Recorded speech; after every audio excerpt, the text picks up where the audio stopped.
Florent Hiller, bonjour. Bonjour. Alors, vous êtes membre fondateur du Rotary International de Lisbonne. On le rappelle, c'est le Rotary qui parle le français. C'est le Rotary francophone sur toute la région de Lisbonne et qui est fait soit par d'anciens membres du Rotary qui sont venus vivre au Portugal, soit par des nouveaux membres. Et vous êtes, vous, un des membres fondateurs. Et c'est vrai qu'on le sait parce qu'on a déjà eu l'occasion de faire un certain nombre d'émissions avec le Rotary et d'être partenaire sur des manifestations que vous avez pu faire, le domaine du social tient un rôle très, très important. Et alors aujourd'hui, vous avez eu une excellente idée.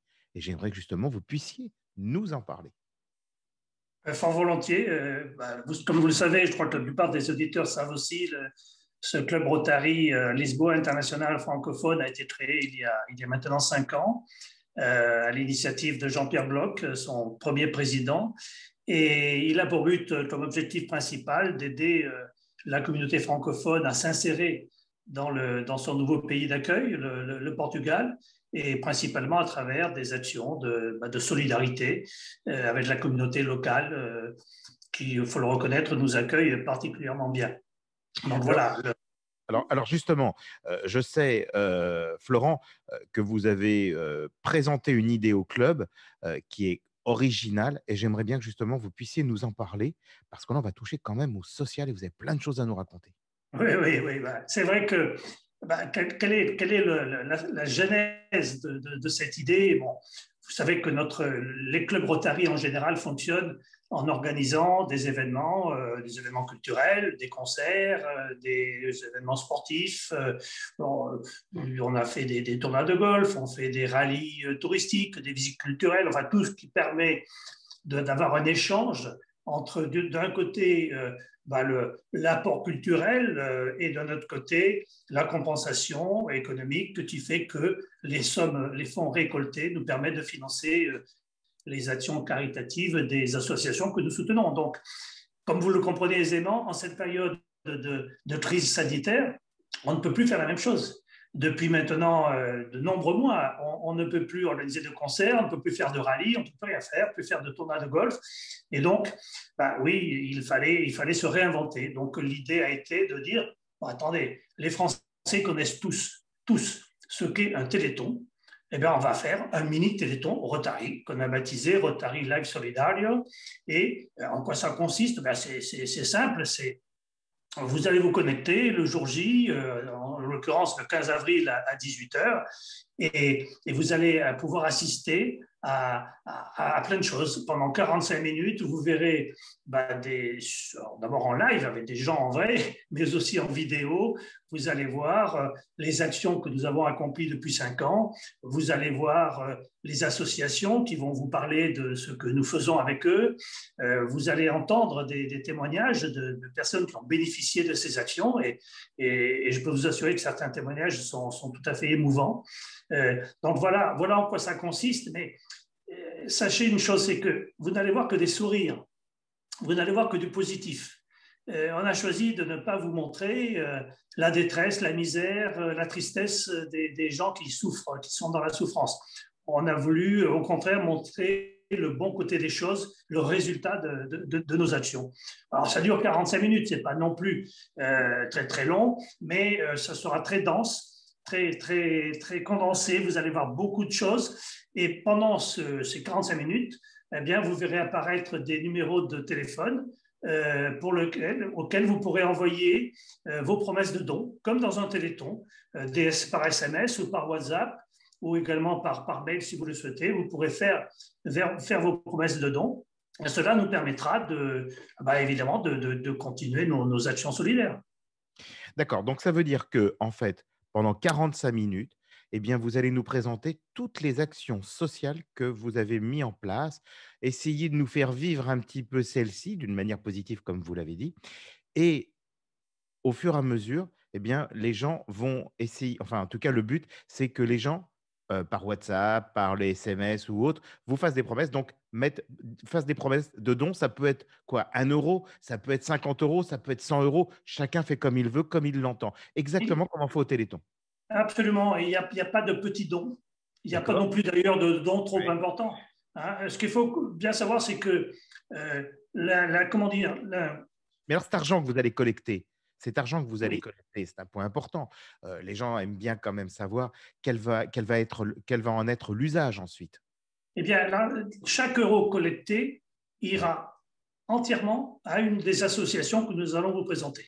Alors, l'attribution se fera en fonction des priorités des différentes actions. D'accord. d'accord. Je vais vous détailler un petit peu quelles sont ces associations. D'accord. Mais ce qu'il faut bien comprendre, c'est qu'il y a une totale transparence entre la collecte et l'action finale sur le terrain. Et donc, ce que je veux vous dire, c'est qu'il n'y a pas de petits dons. J'ai autant d'estime et d'admiration pour quelqu'un qui a une petite retraite ou qui gagne le SMIC à la fin du mois et qui va nous faire un don de 20 ou 25 euros, qui correspond en gros à ce qu'il aurait payé pour une place de concert, Bien sûr. voyez, ou une personne qui a de forts revenus et qui va nous faire un don de 500 ou de 1000 euros, c'est J'ai la même chose. Il n'y a j'ai- pas de… j'ai bien compris, Florent. Ma question, en fait, elle est la suivante. Est-ce qu'il faut que j'attende uniquement d'être dans les 45 minutes du Téléthon donc pour pouvoir donner de l'argent? Est-ce que je peux le faire même maintenant, tout de suite? Oui. Est-ce que je peux verser cet argent? Comment je le fais? Et puis, est-ce que je pourrais le faire après, même si je n'ai pas entendu? Et puis, de toute façon, nous-mêmes, nous rediffuserons eh bien, cette émission et on la mettra en podcast. Voilà. La réponse est très claire. Vous pouvez dès maintenant, non seulement dès maintenant, mais déjà hier, on a déjà reçu les premiers dons. D'accord? Donc, en fait, je vais vous donner l'adresse mail qui Ouais. sera diffusée partout de toute façon. Pour OK. ceux qui ne pourront pas participer en live à l'événement, eh bien, l'adresse mail est toute simple, c'est le nom de notre événement, c'est-à-dire c'est Rotary Live Solidario, d'accord? OK. En un seul mot, en minuscule, hein, c'est tout attaché, @gmail.com. Et donc là, vous faites votre promesse de don en disant, ben voilà, je veux offrir 20 euros ou 200 euros ou 2000 euros, ce que vous voudrez. Je suis Et Monsieur Temps, je et suis Madame Chapelle. le Et, lendemain, et voilà. on vous répond à votre mail en vous remerciant bien évidemment et en vous donnant le code IBAN du compte courant du club. Voilà comment ça marche et on a, je vous le dis, déjà reçu Alors, des promesses de dons de ce genre. Oui. alors, Florent, cet argent, vous le collectez, vous allez le reverser à des associations, on en a parlé, c'est vrai que vous avez un certain nombre d'associations sur lesquelles vous êtes engagé depuis des années. Est-ce que ce sont les mêmes? Alors, oui. Oui. Alors, avant, si vous voulez, de vous répondre directement, je peux vous dire qu'il y a l'amont et l'aval. D'accord. D'accord. En amont, et nous, on est au milieu, comme Rotary. En Ouais, amont, on a énormément de soutien. d'accord. Pour cet événement, on a un sponsor qui est Victoria Seguros, qui nous apporte évidemment économiquement un soutien, mais aussi un soutien logistique. On a l'UFE, Lisbonne, on a la Chambre de commerce et d'industrie luso-française, on a l'ADFE français du monde, on a Entreprendre, Alors, on a Bon Accueil. Donc tous ces gens-là qui sont bien sûr, comme nous, attachés à l'intégration de la communauté française au Portugal, ouais. nous aide en relayant l'événement de manière à ce que cet événement, mais d'autres aussi dans le passé. Donc, autrement dit, c'est une sorte d'entonnoir. Il nous aide beaucoup. Alors, bien sûr, French Radio, bien sûr, Petit Journal, enfin, j'en oublie, avec ceux que j'oublie, veuillez bien me pardonner. Mais donc, toutes ces organisations nous aident à créer un réseau solidaire dans la communauté francophone et même hors de francophone, puisque l'American Club de Lisbonne nous appuie aussi fortement dans ce projet. Donc ça, c'est l'amont. D'accord. Nous, on gère l'organisation, on gère l'événement, nous sommes à l'origine et à la fin de cette réalisation de l'événement. Et en dessous, nous avons les associations. Alors, les associations, c'est un monde différent, très intéressant à connaître. Nous travaillons avec un certain nombre d'associations. Elles s'occupent soit d'enfants, soit de personnes âgées, en passant par les familles et par les jeunes étudiants. Et en fait, les associations concrètement, celles avec lesquelles nous collaborons depuis longtemps, sont le Centro Parroquial Costa de Caparica, Centro Social de Trafalgar, qui est rattaché à la Santa Casa de Misericordia de Almada. Ça, donc, vous voyez, c'est le sud de Lisbonne, la rive sud, margem sur. Ensuite, nous avons la Fundação Maria de Carmo Fernandes, qui est à Ericeira, là où vous voyez qu'on est dans le Non, nord. on part au nord Okay. de Lisbonne. Ensuite, vous avez dans Lisbonne, on a Association Mais Proximidade, Melhor Vida et Capiti, ce sont deux associations Lisbonne. Alors, vous pourriez me demander, mais un peu surprenant, pourquoi celle-là et pas d'autres, d'accord? Eh bien, je vais vous répondre très sincèrement. C'est tout simplement parce que ce sont des associations qui se trouvent à des endroits où vivent des membres de notre club. Mais ce n'est pas neutre, ce n'est pas marginal comme information. Pourquoi? Parce que ce que nous voulons, c'est être certain de la transparence de l'association. Ce que nous voulons, c'est être absolument certain, connaître les membres de l'association, le tissu local, la réalité de ce qu'ils font, pouvoir suivre leurs actions, d'accord, dans la durée. Autrement dit, pour nous, le solidaire, ce n'est pas jeter l'argent par les fenêtres. Ce n'est pas remplir une baignoire qui a une fuite d'eau. Faire du solidaire, c'est de l'économie. Nous exigeons une rentabilité. La rentabilité des fonds que nos donateurs nous transmettent, eh bien, elle n'est pas évidemment économique, elle n'est pas financière. C'est une rentabilité en résultat. Résultat des actions, résultat du bénéfice qu'obtiennent les enfants autistes que nous aidons à sortir de leur cocon. C'est les étudiants que nous aidons à payer leurs études pour qu'ils puissent continuer leur carrière universitaire. Parfois, on me reproche, vous donnez des poissons, vous ferez mieux d'apprendre à pêcher. Alors je réponds, mais d'abord, il faut pouvoir manger avant d'apprendre à pêcher. Mais deuxièmement, on fait les deux. Vous voyez, on fait les deux. Et donc, comprenez bien que la vision que l'on a du monde solidaire et des actions solidaires est une vision économique. Nous sommes très attentifs à l'efficacité des actions que nous entreprenons. Alors, je crois qu'on a bien compris. Donc, on le rappelle, la date, c'est le 15 avril. Ce sera Oui. à 18 h. On va essayer de le retransmettre aussi en direct. Donc là, on est parti pour 45 minutes. On va présenter les associations. On va expliquer ce que vous faites. Les gens vont aussi prendre la parole. Est-ce que des personnes peuvent aussi participer? Alors, non. Non. Dans le laps de temps qui est imparti, il y aura des personnes des responsables d'associations qui vont participer, bien sûr. Bien sûr, mais notre président va participer en live, notre animatrice évidemment va animer tout le. Vous verrez des gens en vrai, quoi. Je veux dire, c'est pas que du vidéo, d'accord.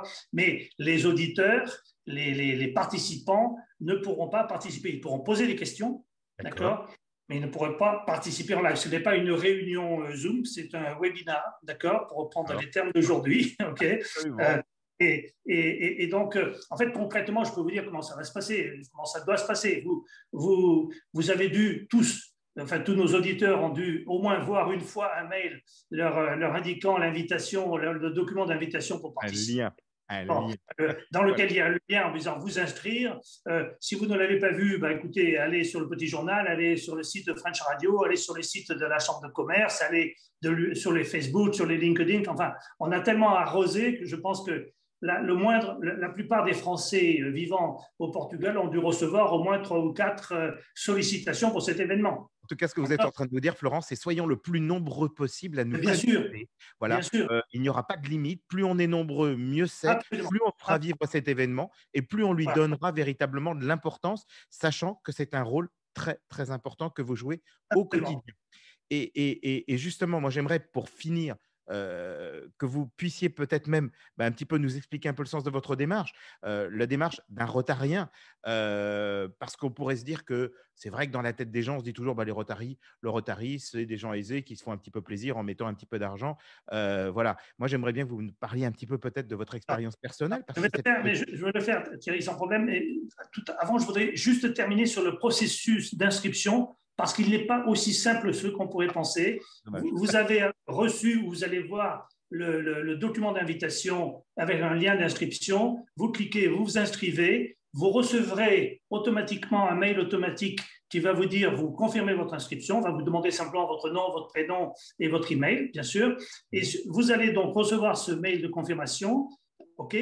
Il arrive parfois que ce mail de confirmation, qui est un mail automatique, parte en spam. D'accord? Donc, je vous recommande de regarder de temps en temps votre boîte spam pour vous assurer que ce mail-là n'est pas parti en spam. Le jour de l'événement, le 15 avril, eh bien, vous recevrez un rappel qui vous donnera le lien d'inscription pour pouvoir, le lien de connexion pour pouvoir vous connecter à l'événement. Et ensuite, comme on l'a dit tout à l'heure, vous pourrez envoyer des SMS pour faire vos dons quand vous voudrez. Et si vous ne pouvez pas participer, vous avez l'adresse mail dont je vous ai parlé tout à l'heure, Rotary Live Solidario, gmail.com qui vous permet de faire vos promesses de dons à tout moment. Alors, maintenant, je reviens à votre question qui est une question absolument fondamentale. Parce que pourquoi fait-on du solidaire? Est-ce qu'on n'est pas saturé de sollicitations, d'événements solidaires en cette période de crise sanitaire, sociale, économique? Bon, oui, je ne vais pas vous mentir, oui. On est saturé, il y a beaucoup de demandes d'organismes internationaux, nationaux, locaux. Bon, alors, moi, j'entends souvent, y compris des amis très proches, qui utilisent des arguments qui sont tout à fait légitimes, du style, mais on ne peut pas prendre, Florent est bien gentil, mais on ne peut pas prendre la misère du monde sur nos épaules. Le social, le solidaire, on entend tous cet argument. Le solidaire, c'est un puits sans fond. D'accord. Alors justement, quelle est votre réponse justement? Ma réponse à tout ça, elle est très simple. Alors d'abord, pour que ma réponse ne soit pas mal interprétée, comprenez bien que personne, et moi le premier, nous ne prétendons pas avoir le monopole du cœur, comme dirait l'autre. Hein. Bon, donc il ne s'agit pas de culpabiliser qui que ce soit. Chacun a ses motivations, chacun a ses freins. En fait, c'est une question de frein et de moteur. Vous voyez, bien sûr qu'il y a des freins. On est très sollicités. Nous-mêmes, au Rotary, nous avons fait les paniers solitaires le mois dernier. Nous avons fait à Noël les cadeaux de Noël et les paniers de Noël.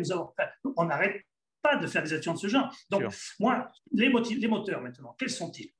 Qu'est-ce qui peut pousser quelqu'un, comme moi ou comme d'autres, comme vous, à participer à une action solidaire? Bien.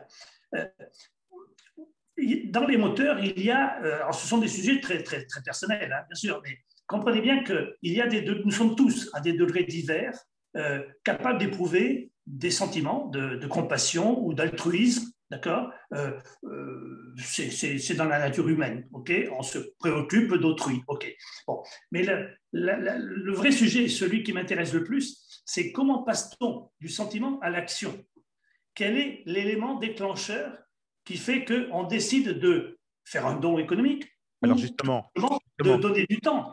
De donner du temps. Voilà. Quel est-il justement? Écoutez, alors, les moteurs, il y en a plusieurs. Il y a les moteurs, ça peut être des motivations religieuses, des motivations spirituelles, des motivations philosophiques. Bon, en fait, il y a un point qui nous rassemble tous, vous, moi et ceux qui nous écoutent, c'est que nous recherchons tous le bonheur. D'accord, d'accord, on recherche tous le bonheur et on cherche tous à donner un sens à nos vies. Alors, on est dans des cycles de vie différents. Certains sont plus jeunes que d'autres, plus âgés que d'autres. D'autres ont une carrière à construire. D'autres sont à la retraite et n'ont plus ces soucis, etc. Donc, qu'est-ce que l'on fait quand on fait une action solidaire? Pour certains très croyants, ce sera dans l'espoir du jour du jugement dernier aller au paradis. Mais pour les hindous, voilà, oui, pour les hindous, ce sera autre chose. Alors justement, c'est quoi qui vous anime? Ben moi, ce qui m'anime, vous voyez, c'est une vision presque, j'allais dire, plus bouddhiste ou cosmique des choses. Moi, je considère que réduire la souffrance d'autrui, la souffrance dans le monde, contribue à l'harmonie du cosmos. Moi, je considère que quand on est en symbiose avec la nature, okay, on a le désir d'améliorer le monde dans lequel nous vivons. Alors, je pourrais vous reprendre d'autres exemples, mais prenons quelque chose de très concret. Mais essayons très, très rapidement, Florent, pour conclure, de me donner vraiment… allez, pourquoi nos auditeurs, ce jour-là, doivent être présents le plus nombreux possible? Je vous réponds, voilà, pour conclure. Je vous réponds très directement. Je pense que tous, nous attendons secrètement, lorsque l'on fait un don, d'argent ou de temps, lorsqu'on fait du solidaire, on attend une récompense. Alors, cette récompense, c'est quoi? C'est la joie de donner. La joie de donner pour une bonne cause, la joie de se sentir utile. Et lorsqu'on fait un don, nous avons tous une bonne éducation que nos parents nous ont donnée. Nous cherchons un peu de discrétion. On ne crie pas sur les toits. Ça, c'est un côté. Et de l'autre côté, je pense que vous serez aussi d'accord avec moi, Thierry, nous avons un ego. D'accord? Nous avons un ego et cet ego nous pousse de manière un peu malicieuse, à faire connaître ce que l'on vient de faire, le don. Je viens de donner telle chose, je viens de faire telle chose, etc. Pourquoi? Parce qu'on a tous besoin de reconnaissance. Ok? Eh bien, notre ego se nourrit comme ça. Et c'est humain. on n'est pas tous des mères Teresa. Donc moi, ce que je dis, et c'est un conseil que je donne, une suggestion que je donne à nos auditeurs, le jour J, inscrivez-vous, d'accord? Le jour J, vous vous connectez. Faites aussi inscrire vos amis, d'accord? Le 15 avril à 18h, ok? Faites un don et n'en parlez à personne, d'accord? Gardez ça dans votre jardin secret. Vous n'en parlez à personne. Bien, vous verrez qu'à ce moment-là, un lien invisible va se créer entre vous, donateur anonyme, et un bénéficiaire anonyme que vous ne verrez jamais, d'accord? Mais vous imaginerez son sourire, d'accord? Et ce lien invisible, il est d'une force que vous ne pouvez pas imaginer. Il est indestructible. Moi, j'appelle ça l'épanouissement, d'accord? Et votre joie de donner sera multipliée et elle en deviendra éblouissante. Personnellement, je considère que ce sont ces petites lumières qui éclairent le chemin d'une vie, enfin en tout cas de ma vie. Eh bien, écoutez, on va rester sur ces bons propos. On a bien noté. Donc, on reprend. D'abord, merci Florent pour être venu vous exprimer sur notre antenne sur la French Radio. Merci pour toutes les actions que vous pouvez faire et puis pour pouvoir avoir eu l'envie de pouvoir monter justement une forme de téléthon. Donc, on va rappeler le nom, c'est le Rotary Live Solidario. Si on veut déjà prendre contact, eh bien, il suffit de taper Rotary Live, L-I-V-E pour le mot live, et Solidario, là, ça veut dire solidarité en portugais. Donc, ça finit par IO. Voilà. @gmail.com. Tout attaché, vous le faites directement, vous envoyez un mail. À ce moment-là, le lendemain, on vous répondra, on vous donnera un lien pour pouvoir vous connecter. De toute façon, ce lien sera publié aussi sur notre site, sur les réseaux sociaux. On va le retrouver aussi. On remercie aussi toutes les associations qui participent déjà. En même temps, une grande compagnie d'assurance, parce qu'on a parlé de Victoria, mais il y a aussi la Chambre de commerce que l'on salue. Il y a aussi de très nombreux participants, des confrères. Entreprendre. Le petit journal que l'on suit aussi. L'UFE, la DFE, France et Monde. Enfin, nos amis de l'UFE, nos amis de la DFE. Donc, en fait, tout le monde c'est véritablement a vraiment voulu participer. Soyons le plus nombreux. Merci beaucoup, Florent, en tout cas, pour être venu nous parler. Peut-être qu'on refera une émission peut-être juste avant, justement, pour rappeler un petit peu c'est moi qui vous remercie de m'avoir invité à pouvoir exprimer et présenter ce projet. Je crois que c'est un très, très beau projet. Donc, merci encore. Merci à vous, Florent. Au revoir. La French Radio. Portugal.